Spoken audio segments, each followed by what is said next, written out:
If you hear any noise, it's my humidifier. We gotta keep the plants going.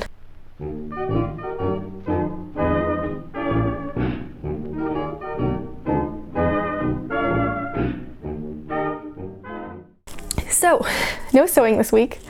I'm gonna do something a little different because I want to talk about something that I've been wanting to talk about for a while, and I've had this 8,000 word document written for a while, so I think I ought to make a video on it.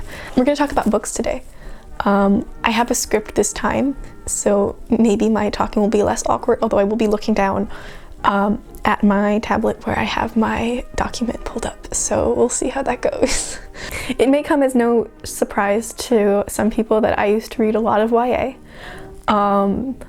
as I was once a young teenage girl, and as one does when they read YA. I read a lot of good books, and probably a few more really bad ones. I haven't talked about it much here, but I have been having a little bit of an existential crisis about growing up, as you will, as I enter adulthood. And a few years ago, I realized that I was gravitating less and less towards YA books. Granted, I will still reach for YA when I need something comforting and easy to read, but I have extended my reading horizons fairly organically. So I'm glad that it hasn't been difficult to find new books to read. Despite those complex feelings and findings, we're not here to talk about moving from YA to another genre of books. We're here to talk about one of my favorite YA authors, Marissa Meyer. The YA genre will always be a little bit near and dear to my heart, and Marissa Meyer is definitely one of those authors that I will always care about. Meyer is an American author who published her first book, Cinder, in 2013. She credits developing her writing skills to authoring copious amounts of Sailor Moon fanfiction. 10 years after Cinder, and looking at the amount of published authors who got their start in fanfiction, we can say that Meyer was a little bit ahead of her time in that field. Unlike some of the more notorious published fanfiction authors, I would say that Marissa Meyer has a pretty good grasp of healthy relationships, which is surprisingly hard to come by, and a pretty good sense of character and plot development. Obviously, her writing isn't perfect. Very few authors are perfect, and if I would say anything critical of her writing, I would say that oftentimes her banter especially, but a lot of her dialogue and writing is very current and very modern sounding, and a lot of the banter reads like incorrect quote generator. This is not entirely a bad thing, especially in books like The Lunar Chronicles, where the camaraderie of the ensemble cast of characters is really intrinsic to the story in general. It can, I think, and it will date the books to the 2010s, and now as she continues to write, the 2020s, and it does make some of her characters feel out of place if they're not from if they're not from the modern age, or if they're not from the future, as they are in the Lunar Chronicles. So in Heartless and especially the Gilded Duology, they feel a little bit out of place because they speak like modern people. But obviously a few awkward lines of dialogue and some eye-rolling descriptions don't take away from the experience that is a Marissa Meyer novel. I first read Cinder when I was a 6th grader in 2016 or 2017. Unlike my high school, my middle school actually had enough lockers for everybody, so I would carry around my binder, a couple notebooks, and a book with me while I was able to stash my backpack in my locker for the day. I read a lot of books this way. I've been seeing people carrying around the books a lot, and as you know, the first edition covers of these books are super eye-catching and really iconic, if I do say so myself. So I was interested as soon as I saw the covers. At first, my stubborn ass did not want to read them because I was conflating Marissa Meyer with Stephenie Meyer, and I didn't want to read books by the vampire lady, but I eventually overcame this not like other girls-ness and checked out Cinder from my middle school library, which slightly concerningly had ACOTAR on display in a school with 11-year-olds, but let's not focus on that for now. It's a little hard for me to get to the bottom of why I love these books and have continued to love these books for 7-8 years now. I've been ruminating on this for a while as to why they just scratch an itch. And I think it's because they have a pretty good balance of romance to plot, which is something that I really value. And there's not a ton of relationship drama purely for relationship drama. The relationship drama that comes about, except in Instant Karma, but we'll get there later, is really connected to plot reasons, and I enjoy that because I don't like reading couples that just have drama for drama's sake. And in my opinion, I think Marissa Meyer is just a champ when it comes to casual representation, especially of women, not just in their race and later on their sexuality, but also in just the type of women and their personalities. And I do think that these books definitely played a hand in getting me out of my, middle school not like other girls phase. I mean, look at me now. Long-winded, sentimental introduction aside, I have read every single Marissa Meyer book, and I will discuss every single one of them in this video. I'm not going to be giving plot synopses, because that would take too long, but I will be talking a little bit about their plots and what I like about each of them.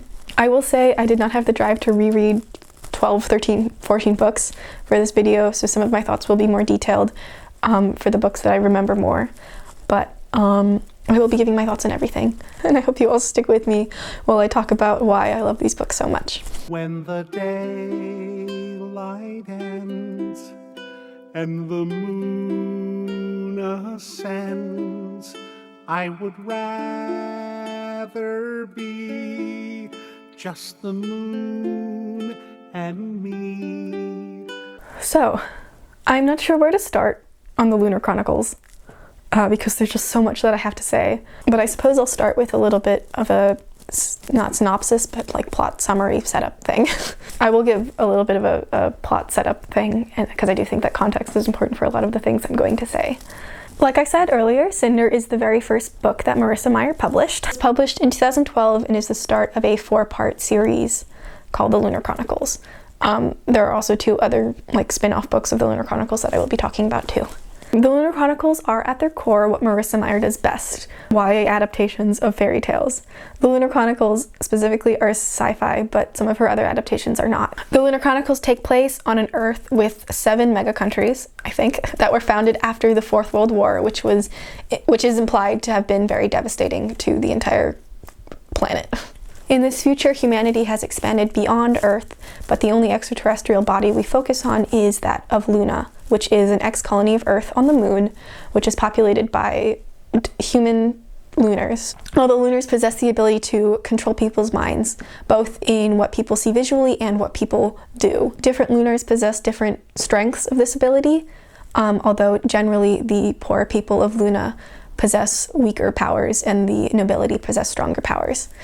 Luna is ruled by an authoritarian queen called Levana. Cinder, one of our protagonists of the series and kind of the main overarching character, is a cyborg who lives in the Eastern Commonwealth in Beijing. The Eastern Commonwealth is an empire that is probably most of Asia, although its borders are not strictly defined. We meet Cinder as a 16-year-old mechanic who is the sole breadwinner for her adoptive family, as her stepfather died a few years prior due to an illness called lunamosis, which has been ravaging Earth for several years at this point. Cyborgs, like Cinder, are discriminated against by people who are not cyborgs, including her own stepmother and one of her stepsisters. Going back to the Lunar Chronicles now, I'm really interested in the dynamic that Marissa Meyer creates with these cyborgs, and I really wish it was explored a little more. We are introduced to how a lot of Cinder's technology works pretty early on. She has a retina screen that shows her who people are and can pull up information that she searches for with the computer in her brain. With cybernetic enhancements such as this, I've always wondered why the people of Earth who have access to this technology and can probably do it on someone who doesn't need limbs replaced like Cinder did. I wonder if the discrimination against cyborgs comes from a fear and a jealousy of their possible abilities. The discrimination against cyborgs is so bad that in at least the Eastern Commonwealth, there is a cyborg draft to test lunamosis cures and treatments on. I wonder if people who lose their limbs in accidents, like Cinder, who lost hers in a car crash, opt to have prosthetics instead of cybernetic limbs to avoid the stigma and the danger that comes with being a cyborg in the Eastern Commonwealth and the rest of the world. For cyborgs who get drafted, being drafted is basically a death sentence since there's no real cure for lunamosis, and it's a pretty fatal disease. There's also an intriguing relationship between humans and lunars and the more sentient forms of technology in this world, like androids.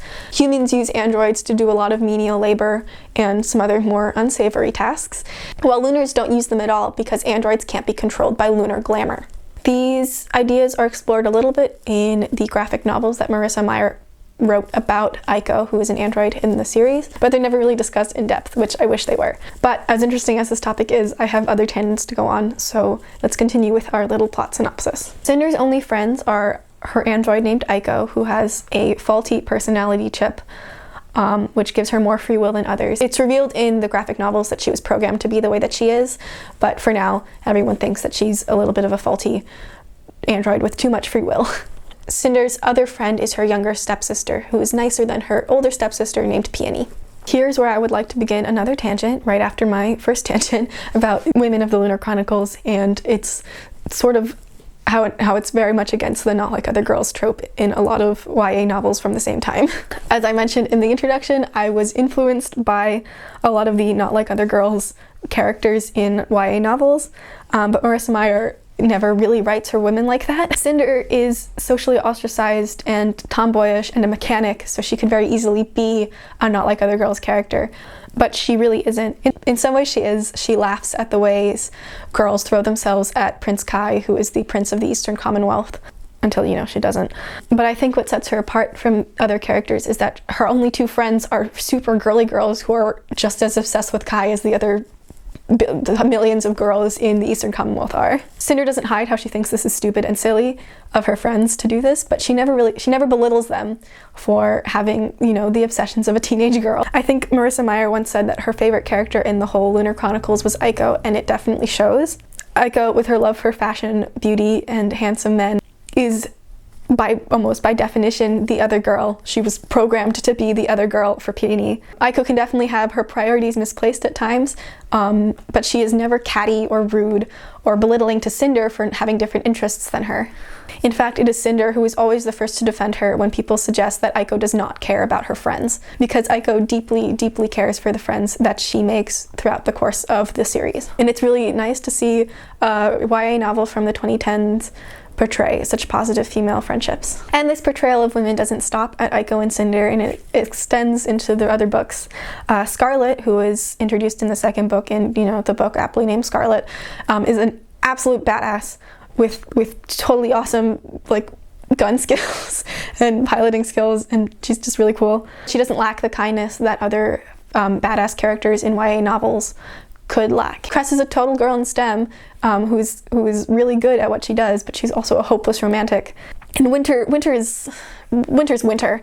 All of these girls have really diverse interests, but they all end up caring for each other and finding common ground to stand on, even if that common ground is taking down a authoritarian regime.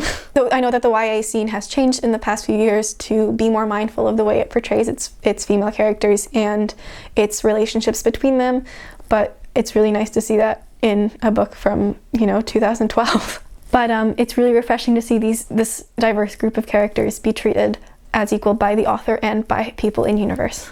Getting back on track after that second tangent, the big twist of Cinder, the book, is that she is the lost princess of Luna, Princess Selene, or Selene, or Celine. I'm not quite sure how to pronounce it. I'm gonna go with Celine. It's a pretty obvious twist as soon as you hear Cinder, you know, mention in her head that traces of Celine's flesh were found in the fire, and that was taken as proof that Celine died in this fire in the nursery. But you know, Cinder has cybernetic limbs, so her flesh would have burned off a bit.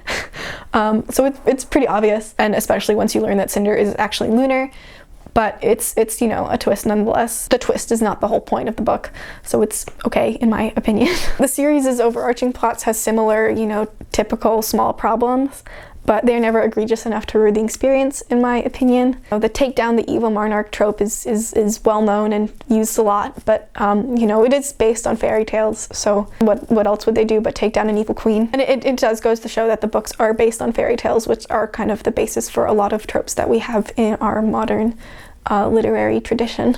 And I also think that Marissa Meyer adds enough detail and interesting world building to, you know, add to build off the tropes in a creative way.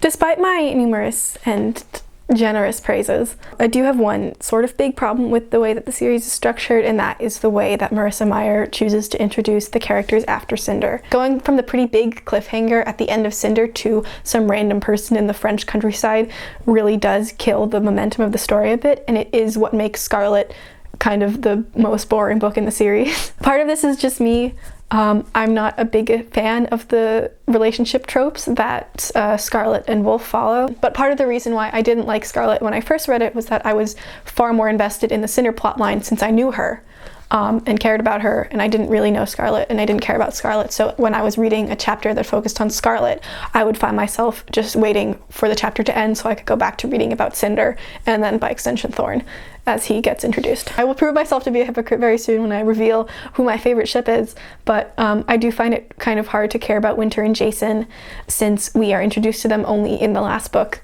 And there's already 6 other characters that we need to follow as they go off on their various parts on their big mission to take down Levana on Luna. The way that the series is structured, that with each of the 4 books, a new character and, you know, a love interest is introduced for them, and each book sort of follows plot points from that character's fairy tale. So Scarlet is Little Red Riding Hood, so we follow her, and she's introduced to us in Scarlet.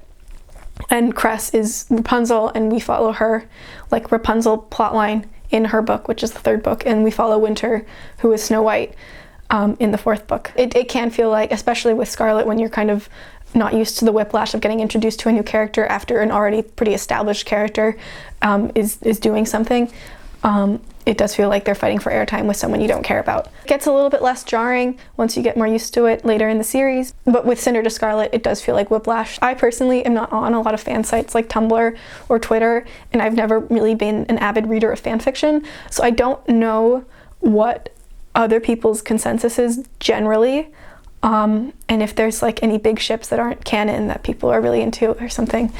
But there are 4 pairings that are canon to the like 4 books of the Lunar Chronicles. There's some others introduced in like some of the surrounding novels and graphic novels, but there's 4 in the main series. Conveniently, all of the 4 ships are within the 8 main characters that are introduced. So there's one girl and her love interest, and they are all part of the big group that's taking down Levana. I'm doing this with my hands, but you can't see it.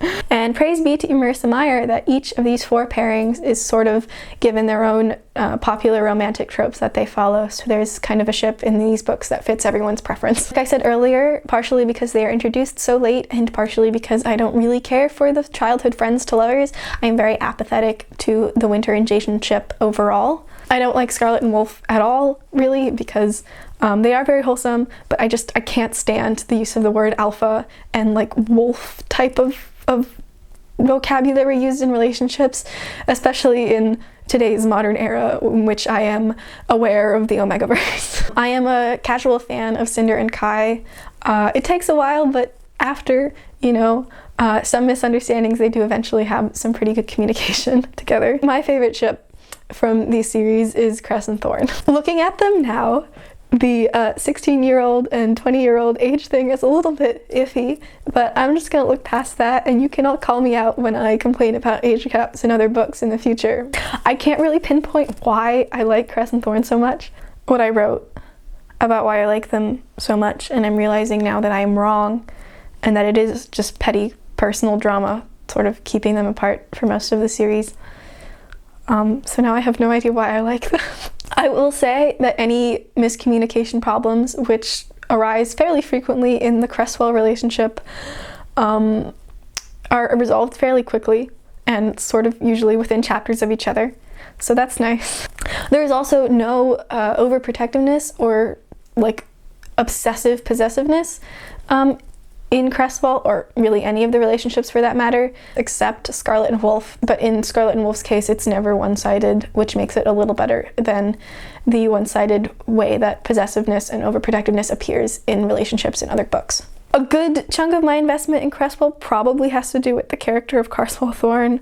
I have a soft spot for the cocky, womanizing, eventually becoming morally better character, like archetype that he fills. In all honesty, he's probably the source of that soft spot, and I do like the tropes that he and Cress follow. I think the going through mutual suffering, we can only survive this together type of relationship building really helps the characters get to know each other on a deeper level and build, you know, a relationship based on trust and teamwork from the ground up, and not just based on, ooh, this person is hot. And in all honesty, that's kind of the whole idea that Cresswell is based on. Cress believes that she's in love with Cresswell Thorn, even though she's kind of created a character in her head for herself to be in love with. And her part of the relationship is learning to care about a person who, you know, cares about her, who is not someone that she created in her head and is someone who is real. She has to learn how to work through her unrealistic expectations, and Thorn has to learn how to not be a jerk. And they kind of better each other through that, and I like that a lot. Their whole ordeal in the desert, you know, and surviving because they were depending on each other and helping each other really got me invested in the relationship from the start. All that aside, let the record show that I will always be angry at Carrie Menscleo for making Thomas's last name in the Stalking Jack the Ripper series Cresswell because it clogs search results. Mini tangent aside, I have always enjoyed the romantic relationships present in the Lunar Chronicles. However unrealistic it is that 8 people just like perfectly pair off into 2, 2, 2, and 2. The development of the relationships is definitely not taking center stage in any of the plots, but it is consistently ongoing since we have all the characters working together towards a common goal, and that builds not only romantic relationships, but personal friendships too. The Lunar Chronicles have definitely shaped the kind of romance that I'm into now. So moving away from the main series, there are a couple of spin-off books that came out around and after Winter, which is the last book in the series. 2 novellas, Fairest and Stars Above, although I'm not sure if you can call Stars Above a novella since it's like a collection of short stories, which means that Marissa Meyer did not have a single break because Winter also came out in 2015. Fairest is a true novella, and it is the villain origin story for Levana. It is very sad, and it is a mark of the fantastic villain origin story that is soon to come, which is Heartless, which I will get to very shortly. Much like Heartless, it ends in tragedy, which I think Marissa Meyer is really good at doing. There are definitely things in Fairest that Heartless does better, but I think Fairest is a really good start. And it's a little less soul-crushing than Heartless because you know exactly how Levana is going to turn out. I do like that Fairest sort of explores some parallels between Cinder and Levana more than she does in the main series because she has a little bit more time there. Much like Cinder, Levana was burned very badly as a child by a family member. In this case, it was her sister. Levana did not lose her limbs like Cinder, but she did receive scars all over her body and face, which was very detrimental in a very looks-based society like Luna, especially where one can make themselves look more beautiful through lunar glamour. Fairest is interesting because Levana goes through experiences very similar to that of the main characters, especially Cinder, but she responds in a very different way. It is not the trauma and problems of her upbringing that make her into a horrible authoritarian queen. It is her underlying selfish tendencies and her poor choices that bring her to where she is in the main series. Stars Above is of a much lighter subject matter. Like I said before, it's a collection of short stories, most of the fan service variety, that depict the childhood of characters, events witnessed from different points of view, and then of course a wedding and a proposal. I do want to make it clear I don't think the fan service of Stars Above is a bad thing. Meyer definitely deserved it after writing a whole book series. I do not remember much from Stars Above. I do remember liking it because it's, you know, very fluffy, but there is one story about an android that is very interesting to read after reading Wires and Nerve because it's not connected to the main story and it's just about an android with a faulty personality chip, much like Aiko's. What makes the story The Little Android so interesting is that we learn in Wires and Nerve that Aiko's personality chip was programmed to be that way. So it's interesting to see that androids can actually have faulty personality chips that make them feel what are essentially human emotions. The latest content from the Lunar Chronicles extended universe, aside from the Choose Your Own Adventure Cinder Wedding novel, that was very good therapy after reading Heartless, was a graphic novel series, or a graphic novel duology called Wires and Nerve and Gone Rogue that follows Aiko and a lunar agent named Kinney, I think, as they hunt down the remaining lunar special operatives who are soldiers like Wolf that remain on Earth. I don't remember much either, except the few Cresswell parts because they live in my head rent-free. But I do remember the vibe is a little bit more childish than the series, but maybe I'm just misremembering the series since I read them when I was fairly young myself. They are pretty fun though, and I like that Aiko got her own book because she definitely deserves one. That about wraps up my feelings on the Lunar Chronicles in general. I feel like I was definitely very light on the plot, but we have 7 more books to get through, and I don't really have time to do a whole Carrie can read style, have all the characters on the wall with a pointer and explaining the plot type of video, but maybe I'll do that in the future. I can't recommend the Lunar Chronicles enough. They're pretty easy to get through, I think. They don't have like super dense prose or anything. And they're really fun, and they have really cute relationships and romances, and I think they'll hit the spot if you're looking for like a sort of fantasy sci-fi retelling.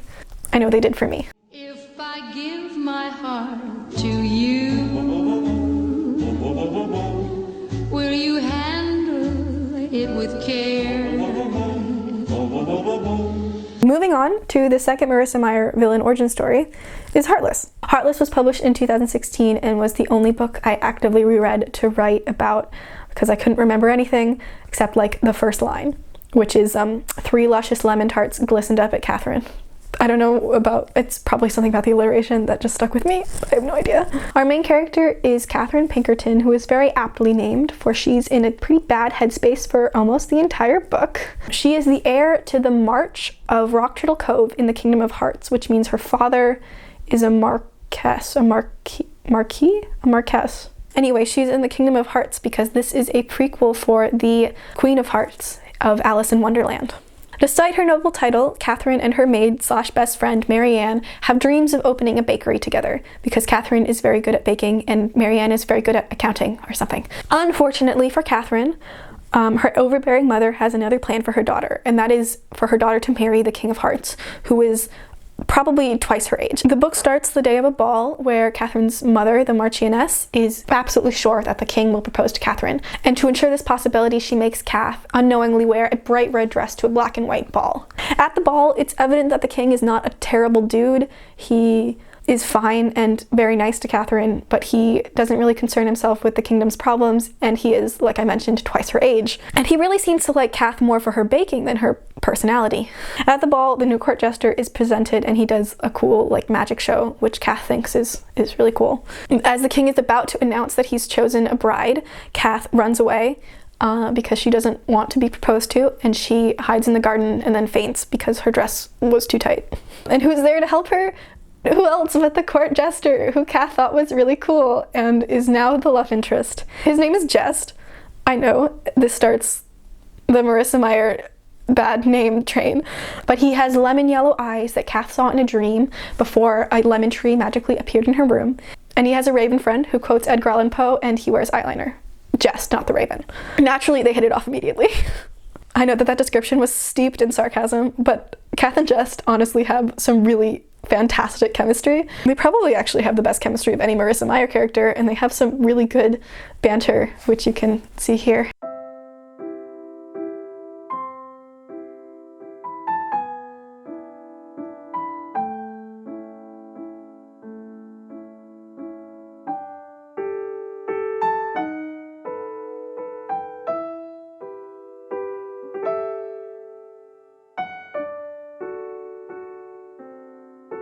I don't have that many examples, I just showed my 2 favorites, but I hope it gives an example of how they sort of talk and respond to each other. Jess is also a really good Marissa Meyer love interest because he has a lot of confidence and charm, much like Thorne. I just like how angst creeps into their relationship and how most of their dialogue eventually becomes, oh, I want you, but we can't be together because blah blah blah and blah blah blah. But I do like the kind of love that forms between them, and it is very important to build up like this really strong love to make the ending more of a gut punch. Heartless is much more romance than plot, since the romance is most of the plot, so most of the book consists of Cath and Jest falling in love, going on little escapades to visit the Mad Hatter's tea parties, and visiting 3 creepy prophecy-spewing sisters who live in a well that holds all-healing treacle, and going to parties and gatherings held by the king where Cath tries to evade his ever-increasing advances on her hand in marriage. Unfortunately, Cath cannot evade him for that long, and they are eventually roped into a courtship, which only makes her relationship with Jest more complicated. To make matters even worse, there is a Jabberwock roaming around that keeps crashing all the parties that the king is holding, and he just kind of sits idly by and does nothing. Eventually, Cath learns that Jest and the Raven are rooks from the neighboring kingdom of Chess, which is a very difficult place to get to from Hearts, and that they are in Hearts to steal the heart of a queen to end the war between the two, the red and white queen in Chess. Jest originally planned to have Cath marry the king, so in the start of the book he's urging her to accept his proposal, but eventually Jest realizes that he has metaphorically stolen Catherine's heart, so then they realize that they can just sort of bring Cath back and she can become a pawn and cross the whole chessboard and become a queen like you do in chess. So they eventually try to get her to leave the king. So the two of them plan to leave hearts together and have Catherine do the whole pawn to queen thing, but everything goes astray because Cath wants to have her cake and eat it too. Baking pun intended. Every time one goes to the looking glass to go to chess, one sees a reason why they ought to stay in either kingdom. So if you were in chess, you would see a reason why you need to stay in chess. And when Catherine goes to go through to chess, she sees a reason why she should stay in hearts. And that is because Marianne is being held captive by Peter Pumpkin Eater, I know, to feed her to his wife, who is the Jabberwock. Cath is aware of a prophecy told to her by the Treacle sisters that states that of the members of her group traveling to Chest, that is the Mad Hatter, Jest, Raven, and her, one will become a monarch, one a murderer, one a martyr, and one mad, goes back to save Marianne anyway. And in the ensuing fight, Cath kills the Jabberwock, which is Peter's wife, but Peter, in his rage, just decapitates Jest, and we're going to get to that. Positively heartbroken, Cath strikes a deal with the Treacle sisters to give them her heart when she becomes queen because they need it for strength or something, and in exchange they will hunt down Peter so that she and Raven, who survived, even though Jest did not, to have revenge.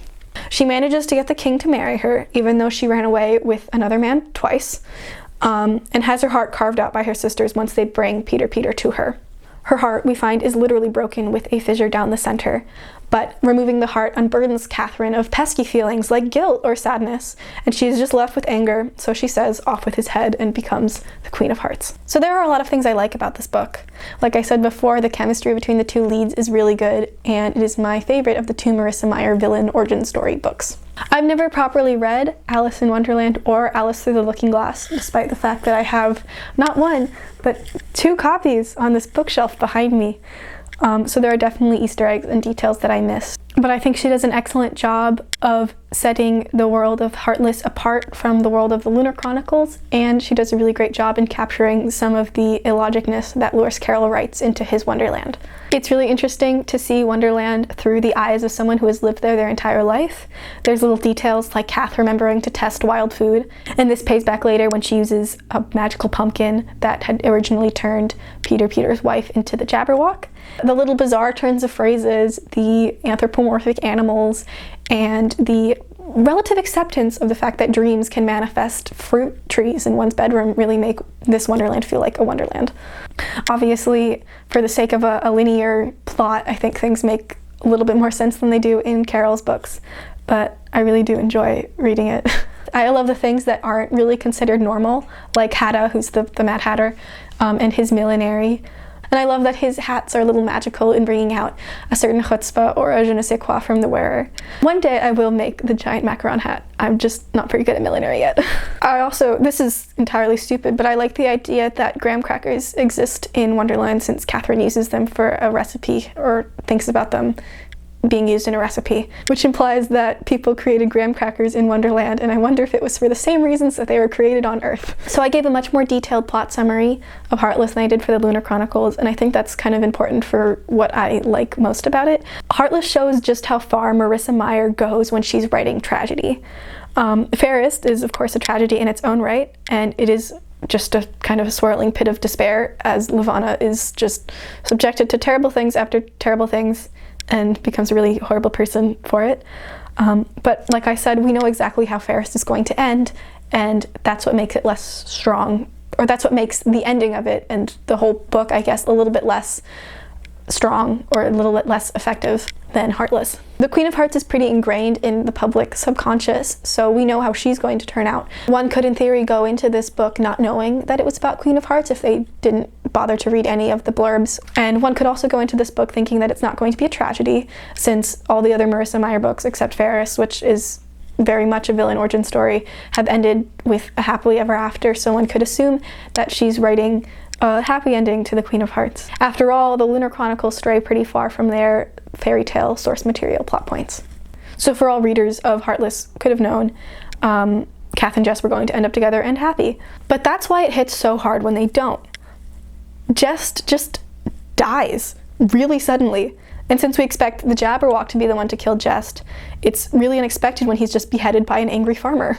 There's no drawing out of his death, and there's absolutely no possibility that he could come back since he's decapitated fully. It's just one chapter and he's dead and Catherine is heartbroken and the book is now sad. The last few chapters are just a horrible experience as we watch Catherine give in to the hot-headedness and pride that we've seen from her throughout the book. We see glimpses of the Queen of Hearts in Cath throughout the entire book. She's quick to anger and she's greedy in the sense that she wants everything she can possibly get out of life. She's prideful, haughty, and dismissive of others she deems to be annoying and righteous, even though she herself can often be those qualities. She does, however, have lots of good qualities and a genuine love for lots of things like jest, Marianne, Hadda, baking, and hearts. But she loses those qualities when she gives her heart to the Treacle sisters, so she is just left with her worst qualities, which shape her into the Queen of Hearts. In that way, Heartless is rather similar to Fairest because it shows a character who isn't outright evil succumbing to their worst traits. I just think Heartless does it better because we start the book rooting and liking Cath, whereas with Fairest we start the book already not liking Levana. If you want the gut punch of a tragic romance, I do recommend Heartless. And when you are left with a sad, empty feeling, you can go to Cinder's Get Me to the Wedding Choose Your Own Adventure book and read the sections that give Cath and Jess their happily ever after. Wir sind an Helden für einen Tag. And now for something completely different. The Renegades trilogy are the first Marissa Meyer books to not be rooted in any sort of existing universe or fairy tale story. The first book, Renegades, was published in 2017, with the other books, Arch Enemies and Supernova, being published in the subsequent years. Renegades is a superhero story set in a world similar but a little bit unlike our own, and follows Nova Ortino as she navigates the fragile peace after a cataclysmic war. As the lore goes, the world of Renegades is similar to our own, except some people, but not all people, have superpowers. It seems that for most of history, these people were persecuted until a man named Ace Anarchy, with the powers of telekinesis, decided to stand up for them. Ace, however, wasn't the best guy, so he plunged the world, or at least one city, Gatlin City, into chaos and crime. Eventually, another group of superpowered people, these ones calling themselves the Renegades, decided to fight Ace and the rest of his followers, called anarchists, and brought peace back to Gatlin, and maybe the world. It's hard to tell. The book starts about 10 years after the end of the war, with a parade in honor of the now middle-aged Renegades. The most important of those are Hugh Everhart, who is also called Captain Chromium, who's like the Superman-esque leader with a layer of chromium under his skin, rendering him indestructible, and his husband, Simon Westwood / the Dread Warden, who can turn invisible. Nova, our protagonist, hates the Renegades because they did not come to rescue her parents and her sister when they were murdered by an organized crime group when she was 6. Nova lives with the few remaining anarchists in an abandoned subway station. There are a bunch of them, but the only ones I really care about are Honey Harper / Queen Bee, who can, unsurprisingly control bees and stuff, and Leroy Flincess, Cyanide, who can generate chemicals through his skin. And I should probably also mention Phobia, whose real identity is unknown and can do, fear stuff. And also, I don't remember her alias, but Ingrid can create bombs and stuff. Nova herself is a mini anarchist with the alias Nightmare and can make people fall asleep by touching their skin. At this parade, Nova meets Adrian / Sketch, who is the biological son of a dead renegade named Lady Indomitable, and is the adoptive son of Hugh and Simon. He fixes her bracelet because he has the power to draw things and then bring them to life. And so love interest acquired. The plan to kill Hugh fails, and in the process of failing, Nova meets the Sentinel, who is Adrian in disguise, like his second alter ego aside from Sketch, who is known to the Renegades because he's in the Renegades. I'll explain that in a second.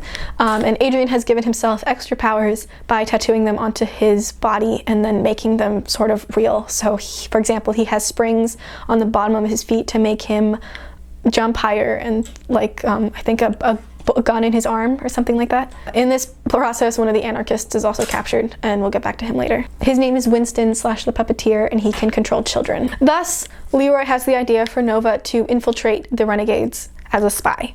The Renegades have expanded beyond the original core group and are now a large-scale organization of superpowered people, basically acting as a police force, kind of the only police force in this city. Since Nightmare's powers of making people fall asleep are known to the Renegades, Nova joins the Renegades on the idea that her powers are insomnia, which is also the alias she decides to go by. Even though her power is not very good, they let her in because she's very good at physical combat. At the Renegade Trials, which are these tryouts to see who can join the Renegades, we do see a divide between the people with no powers, the people with useful powers, and the people with powers that the Renegade Council deems not useful enough. Nova becomes Nova McLean instead of Nova Artino because Ace's last name was known. And she spends most of the series as part of Adrian's little renegade team, which is made of all teenagers, which is a whole other can of worms. And she tries to evade suspicion as magical artifacts and vials of superpower removing chemicals go missing because she steals them. And she also spends a significant amount of time falling for Adrian because this is a YA novel after all. Like the trope she built off of in the Lunar Chronicles, Marissa Meyer does a pretty good job of evading and using some classic superhero tropes. There are some really cool superpowers in this. Ruby is one of Adrian's team members, and she can make weapons out of her own crystallizing blood. And there's a boy who can just generate smoke and do stuff with that. And he's also on Adrian's team. They're a lovely little subplot get-together romance, which is very cute. Unlike modern superhero media and the superhero media of the time, like Doom Patrol and The Boys, which were just kind of getting big, Marissa Meyer incorporates negative elements of a world entranced by superheroes in another way. In this one, most of the superheroes are not drunk on their own power. It's only a couple of them who are kind of bad people to begin with. Obviously, this world is not as grotesque as The Boys, and the overall atmosphere is pretty hopeful as the city continues to recover from the large-scale calamity that happened 10 years ago. Instead, Meyer chooses to highlight how dependent Gatlin City is on the Renegades, and how ineffective the rest of the police are, since many people just think that they can fall back on the superpowers of the Renegades. And like I said before about the Renegade trials, this leads to people with less useful powers and those without powers entirely feeling left out and slighted by society. Another big theme, which is a fairly typical one in superhero media, is the idea that good and evil are not always mutually exclusive, and the labels of hero and villain aren't always the best ways to describe people. This concept is explored a little bit in the way that the anarchists are written. Granted, they were probably not very good people and probably hurt a lot of innocents, but they did take in child Nova and raise her to be a killing machine, granted, but also with some care. The reason why I chose to mention Honey and Leroy more than the other anarchists is because I love the way that they interact with Nova. Leroy is a little bit of a pseudo-father for Nova since he's around more than Ace, and he is the only anarchist that ends up getting fully redeemed by the end of the series. Honey is also rather nice to Nova and helps her with advice about, seducing, for lack of a better term, Adrian, and learning how to do makeup and dress nicely and stuff. And I wish that Honey had not died in the last book because I found her and Nova's relationship to be really sweet. In the second two books, the Renegades are written to be a little bit more morally gray than they originally appeared to be. Hugh and Simon, the leader of the Renegades, publicly have Adrian as their only son and child, although they secretly have another son named Max, who is an 11-year-old nicknamed the Bandit, and who will absorb the powers of anyone nearby. As a baby, a 1-year-old baby, Max was taken into battle on the back of Captain Chromium, since Captain Chromium is immune to his power absorption, to weaken Ace Anarchy enough for him to be killed. Max is kept in an isolated area on one of the floors in the Renegade Tower, where he is not really allowed to be in physical contact with anyone except Captain Chromium. Adrian eventually subverts these power absorption powers by drawing an amulet on his skin that protects him from Max. In Arch Enemies, the second book of the Renegades trilogy, it is revealed that the Renegades have been using Max to create something called Agent N that takes away people's powers. So a good amount of my Renegades footage got corrupted or just disappeared or something, so I'm going to do a voiceover for the rest of it, and you'll go back to seeing my face once I start talking about instant karma. You can all just look at pictures of my cats instead. So as I was saying, Agent N, which is a serum that can take people's powers away artificially, comes up frequently in the next two books in the series and is used in some not very morally good ways. The first time we see it used is on the anarchist Winston Pratt, who's the puppeteer who I mentioned earlier, as the first example of a proposed solution for anarchists and other superpowered criminals. The Renegades become much more morally gray when one realizes that there isn't really a government regulating the use of Agent N, and that there wasn't any trial before Winston was tested on. The passage during which he loses his powers is also incredibly disturbing and kind of sad. People's superpowers are a part of their identity, and it's really hard to read about someone's identity being stripped away using a secretly manufactured chemical, even if said person was a criminal who controlled the minds of children. During Nova's brief stay in prison in Supernova, the idea to use Agent N on all superpowered criminals is briefly discussed, but the anarchists' own weaponization of it through Honey's bees once Nova steals a sample, and Ace Anarchy's return cause a change in priorities. As interesting as the ideas brought up in the series can be, there are of course some disappointing elements. I have a couple small grievances with the plot. For example, Honey is denied the same redemption as Leroy and is instead killed off in the last battle, and there is no world mentioned outside of Gatlin City. All of the action, all of the history that we know is contained to one city, and I wish we could see how the rest of the world reacted to superheroes and if it was the same as Gatlin City's reaction. Some of my grievances are larger.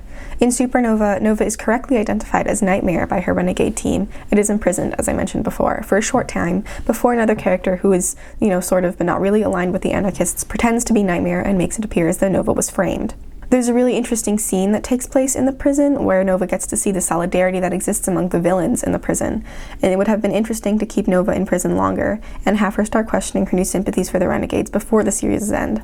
This leads to my next big issue in that the series' final battle is still a battle between the good renegades and the bad anarchists, with it being presented as completely necessary that Ace Anarchy be killed. I may be forgetting some of the minutiae, so please let me know if you find any fault in my argument, but I do remember being disappointed that the last fight wasn't a little bit more nuanced. To be fair, it does lead to everyone in Gatlin City getting superpowers, thus eliminating any unintended prejudice against unsuperpowered people, and the population seems to almost unanimously agree not to fight and destroy their city for a future third time. But I do wish it still hadn't ended with a renegade victory and anarchists lost, just to fit with the book's themes a little bit better. I do have more problems with the Renegade series than I do with the Lunar Chronicles or Heartless, but I do still enjoy them and all the interesting superpowers they bring to the table. Meyer did end them with a cliffhanger. Magpie, a 10 to 13-year-old who can locate precious metals and materials, is revealed to be Nova's lost sister Evie, whom Nova believed was killed with the rest of her family. Magpie is implied to have a little bit of a villainous streak, as Supernova ends with her musing that some people are just inherently meant to be heroes or villains. It's been a few years since any Renegade material was released, but with the completion of the Gilded Duology, I wonder if Meyer will write a book or two about Magpie and Gatlin after the Everybody Gets Powers Supernova event. And if she does, I'll be looking forward to them and hoping that she maybe mentions a world outside of Gatlin. Now for a book that I don't completely like, although I am being a little harsh. Instant Karma. Published in late 2020, which was probably not the best time to publish a book. Unlike the rest of Marissa Meyer's books, Instant Karma is a rom-com set in our world about two high schoolers. Prudence, a hardworking, although somewhat uptight, rising junior who manages to rope her sophomore science lab partner Quint into redoing their final project over the summer. Since the two of them live in the California beach town of Fortuna Beach, Prudence manages to wiggle her way into volunteering at the animal rescue center Quint's mother owns. Although Quint harbors some resentment towards her due to her judgment on what she thought was slacking off, but is later revealed to have been him helping at the rescue center. While performing during a karaoke night at her favorite snack bar, Prudence takes a fall and hits her head, and upon awakening realizes that she has gained the power to cast karmic justice over anyone she sees fit. Through her volunteering and use of karmic powers, Prudence learns a valuable lesson about doing good work for the sake of helping people rather than for the merit, and to be less judgmental of others, all while going through a rather standard enemies to lovers rom-com thing with Quint. There aren't that many glaring problems that make up the book per se. I think someone who really enjoys rom-coms would like this book. It's perfectly serviceable as what it is. I just feel like the karmic powers are pushed to the background in favor of other things when they are presented as the entire shtick of the book. There are stretches where Prudence characteristically goes on a little bit of a karmic judgment binge. I think Prue as a character would definitely use them more, and I wish she'd used them a little bit more before she sort of started learning her lesson of, being less judgmental and helping for the sake of helping. I know that a lot of people would probably like this book. I just can't get that into it because the romance is kind of all that's going on. It's just Prue and Quint falling in love over the background of volunteering at an animal rescue center, which is cute in its own right. I just usually need a little bit more stuff going on for characters' relationships to mean a lot to me. The circumstances the characters find themselves in and how those circumstances contribute to the building of the relationship make romantic relationships much more interesting in books for me. There isn't really much I have to say about this book. It's perfectly fine. I just wish that they used the powers more, since if you took them away, which you could, and just change a couple things, it would be a pretty standard, not at all magical rom-com. That being said, it's nice to read a book with lower stakes sometimes, and The Enemies to Lovers is written pretty good in that they don't treat each other like garbage and verbally abuse each other before they start realizing that the other person is kind of good. It's more that both Quint and Prudence realize that the other was very different from what they expected. I think ultimately Instant Karma just wasn't for me, but if you're looking for a cute little rom-com about saving marine life, I would definitely recommend it.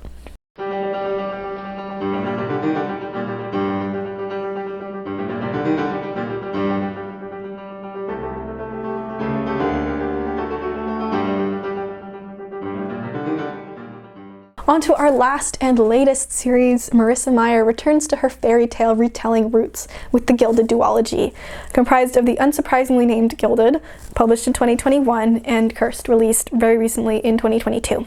It is the only book series, but not the only piece of media, to be brave enough to ask the question, what if we made Rumpelstiltskin sexy? Whether or not it succeeds more than Once Upon a Time, I will leave up to you. The answer to that question, which you shall soon see after I overpronounce many German words, is yes. Let's. Gilded introduces us to Serilda, a miller's daughter living in the small town of Märchenfeld, which I think is so cute because a Märchen is the German word for fairy tale, and she lives in Fairy Tale Field. Serilda is a bit of an outsider due to the fact that her eyes bear the golden wheel of fortune of her godparent, like actual god, like in a patron saint kind of way, who is Wardeth, the god of stories and lies and a few other things. This means that she is a little bit of a liar, but she is also beloved by the children of the village as she is able to tell very captivating stories. Like many small villages in this world, they are terrorized every full moon by the prospect of the demon-filled wild hunt and its leader, the Erlkönig, or the Erlking as the book says sometimes, sweeping in and stealing innocent humans from their bed, as was the case with Serilda's mother. It just so happens that on one of those nights, Serilda decides to help some moss maidens, who are some small, cute little forest spirits, fleeing the hunt. She is given a ring and a locket in reward, but she ends up having to lie to the Erlkönig that she is gathering straw to turn into gold. Thinking that the golden wheel in her eyes is the mark of the god of craftsmanship and work, Hulda, the Erlkönig decides to bring her to his castle every full moon, which is a castle that he stole from a royal family several hundred years ago, to spin him more and more outrageous amounts of gold, as is the case in Rumpelstiltskin. Serilda, being divinely blessed to be a pathological liar, obviously cannot spin straw into gold, but luckily a handsome young poltergeist named Gild, another Marissa Meyer silly name, is able to help her. Even though his powers need a gift to work, she gives him the locket and the ring from the Moss Maidens at first, and eventually, as the fairy tale goes, her firstborn, in more ways than one, if you know what I mean. The two get along rather well. Serilda tells him stories as he works, and he seems to be much more present than the spirits left over from the royal family who live in the castle, and much kinder than the demons who belong to the Wild Hunt. Serilda tries to solve the mystery of Gild's origins and the castle's original owners as the Erlkönig becomes more and more greedy. She tries multiple times to escape him, but her actions inevitably result in the death of her father and some of her beloved village children, who the Erlkönig keeps around as servants for Serilda when she eventually loses her own freedom. To provide the rest of the context for my critique, Gild ends up being the castle's lost prince, Wardeth ends up being Serilda's actual parent and not just her godparent, having taken the form of a woman, and the dead children do eventually get to rest, although they do not get brought back to life. In this book, Marissa Meyer did succeed in making me root at least a little bit for insta-love. I'm a big fan of angst and yearning and all that good stuff, but in Gilded, Serilda and Gild spend only a few days together during the full moons and solstices during which the barrier between humans and spirits is weak. I suppose the trope of two slowly getting more traumatized people latching onto each other for a sort of codependent coping relationship is not the most healthy thing, but like all Marissa Meyer love interests, Gild ends up being rather charming in his awkward, good-natured way. What I think makes Gilded stand out a little bit more from the previous Marissa Meyer fairy tale retellings is its cast of slightly more varied age characters. And the fact that the village children, the innkeeper with her librarian girlfriend and later wife, one of the trapped castle ghosts, and Serilda's father all get developed to their own extent and explored as characters in the book, as opposed to an all teenage/young adult group, really shows growth in Meyer's writing. Serilda and Gild are also a much more isolated pairing in this group. In most Marissa Meyer books, her characters will usually have a support group of other similarly aged characters, but Serilda and Gild are often alone or the only young adult characters present. I like this focus on characters other than a big group of teenagers. I think it fits the book's more mature themes of parenthood and child death. Gilded is the only book in the Marissa Meyer canon so far to have its characters have sex, even if it is a PG-13 fade to black sort of scene. And it is the only book in the Marissa Meyer universe to have a character become pregnant, which is, you know, necessary for the plot of Rumpelstiltskin, I think. I do like this series. I think the romance is kind of cute, even if they are kind of whiny at times. And I do like the folklore and pantheon that Marissa Meyer created. For all its good parts, the series definitely has its pacing problems, especially in Cursed. I think one of the main culprits of this is the fact that the book's chapters are divided by the full moons and solstices when the spirits and humans can cross over and stuff. For the first book, this works better because a lot of it is Serilda waiting between moons so that she can go see Gild and has to spin gold again. But in Cursed, when she no longer needs to wait between moons because she has been tethered to the castle herself, it doesn't really work because it makes the book feel so slow and that nothing's happening over these months when she's just kind of languishing and, you know, sort of looking for her body and just kind of moping around. The first 2/3 of Cursed move really slowly, and as a result, the last third of the book, where most of the stuff happens, feels really rushed. I think what suffers the most from this is the fact that Gild and his long-lost sister, who I didn't mention, become human again after God knows how many centuries of being, you know, unhappy spirits. And there is almost no thought or joy or any really regard given to it because they're too busy on their way to defeat the Erlkönig and trying to get Serilda's baby back. It's shown in Gilded that Gild the spirit really misses the warmth of a human body since spirits don't have that. And he's amazed at how, like, warm Serilda is. And there's no time devoted to him relishing in the warmth of his own human body again because there's too much stuff going on in the last third of the book. The ending is also really abrupt. Serilda and Gild defeat the Erlkönig and his wife Perchta, and they avow their love to each other and to their new child, and that's kind of the end. There's no scene of anything after that, so we don't really know where they decide to go live. What do they do with this experience? How does Gild adjust to being human again? There's nothing of that, and I kind of wish there were a scene or two more at the end just showing them trying to figure out how to live a normal life. I feel like they deserve that. Pacing issues aside, the duology is really fun just because when you think about it for just a second, it's really funny. Like the rest of these books, I do recommend it. It's fun, and they're pretty easy reads. So if you need something, you know, quick to read, definitely check them out. And thus we end our little odyssey through every Marissa Meyer book. As I get older and moved into genres beyond YA, I will not forget the joy nor the impact that a lot of Meyer's books have brought me. The Lunar Chronicles, to this day, remain some of my favorite books and comfort reads, and I often find myself returning to them, even if it's just to read a couple short snippets here and there. I hope she keeps writing. I will always find the time to read a new book of hers if and when it comes out. And I really hope that they adapt the Lunar Chronicles somehow, but you know, with the cancellation of Shadow and Bone and all that, I don't know if it'll ever happen, especially since they're 10 years old at this point. Thank you for watching my first foray back into longer videos since my ancient videos on I Love You, Colonel Sanders. I will probably go back to sewing for the next video, but in the meantime, you can watch my hand-beaded prom dress video, which no one watched for some reason. It makes me really sad because I worked really hard on that dress. I hope you took something away from this rambly video, which is probably less detailed and less thorough than I want it to be. But if you took away anything, I hope it's that you'll give some Marissa Meyer books a try. I hope you have a wonderful day wherever you are, and I'll see you all again soon. And the night is softly, sweetly calling. Faster look and see. La la la la la la la la la la la la la la. It's a dream that's coming true when the moon says I love